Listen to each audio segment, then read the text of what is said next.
In a quiet Northern California town, a horrific crime shattered lives and left a community demanding answers.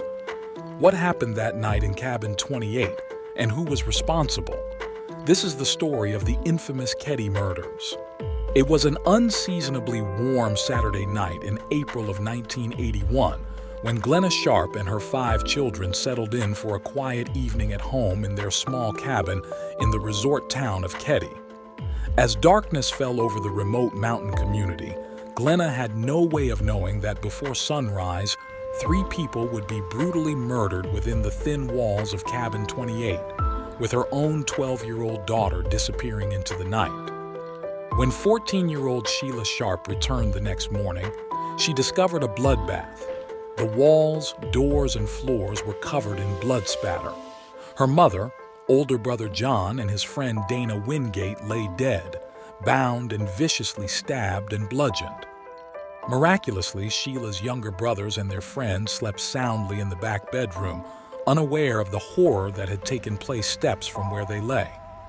What happened that night in Cabin 28 would ignite fear and suspicion in the once peaceful town, while the unsolved murders left a family grieving and a community demanding answers. 40 years later, the mystery surrounding the Keddie killings lives on.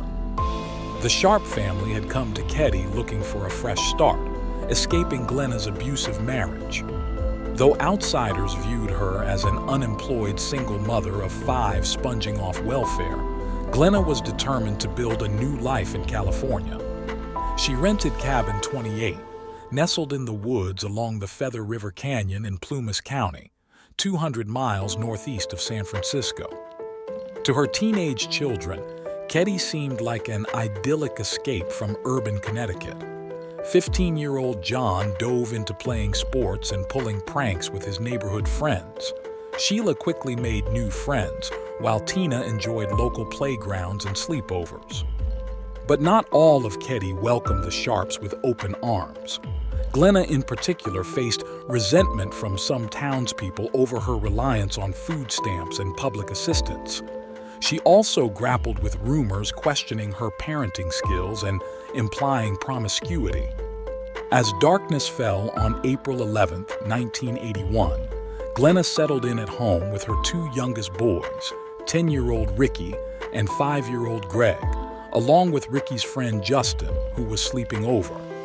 That night, John arrived home with his friend Dana Wingate, while Tina returned from a slumber party around 10 p.m.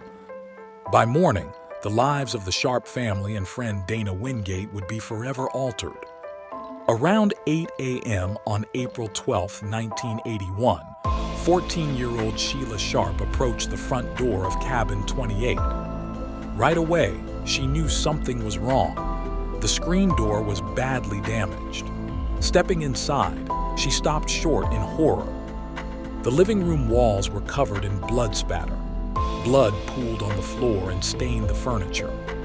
In the center of the room lay the bodies of her mother Glenna, her brother John, and Dana Wingate. Their hands and feet were tightly bound, and their bodies bore deep stab wounds and savage blows to the head. Glenna's body was draped with a blanket, an oddly sentimental gesture amidst the brutality. After discovering her younger brothers and friends sleeping unharmed in the back bedroom, Sheila raced for help. Soon, police swarmed the scene as word spread through the tiny town. Detectives realized young Tina was missing. They feared whoever killed 3 people with such violence likely abducted the 12-year-old. Thus began a complex murder investigation plagued by missteps as police contended with forensic evidence mishandling, vanishing recordings, and other blunders. With Tina still missing, their search for answers would stretch over years, leaving a grieving family and community demanding justice. In the immediate aftermath, police attention centered on escaped Manson family member Boobed and his acquaintance Marty Smart. The men had ties to young Justin, who survived the attack unharmed. Questions swirled about what Justin might have witnessed as the only surviving eyewitness. Yet early missteps by police allowed Smart and Boubed to pass polygraph tests and slip away as suspicion lingered. With the investigation stalling, the tight-knit community grappled with fear of the unknown killer still walking free. 3 years later came a break in the case. An anonymous call led police to uncover Tina Sharp's remains in a remote part of Feather Falls. Yet the caller's voice recording that might have aided police mysteriously disappeared. Still, Tina's body discovery sparked hope that answers might come. In following years, young Justin's recollections offered glimpses into what might have happened inside Cabin 28. Under hypnosis as an adult, Justin shared buried memories of seeing 2 men attacking his friend's family that night. Further questioning of Justin and other witnesses pointed to Marty Smart and Beau Boubed as the possible attackers. Yet squandered early leads meant faded memories and lost evidence. The case grew cold without arrests. In 2000, one shadowy figure, Marty Smart, died at just 51 years old. His one-time accomplice Boubed disappeared from public view. Questions linger whether Boubed still walks free while victims and families wait in vain for justice.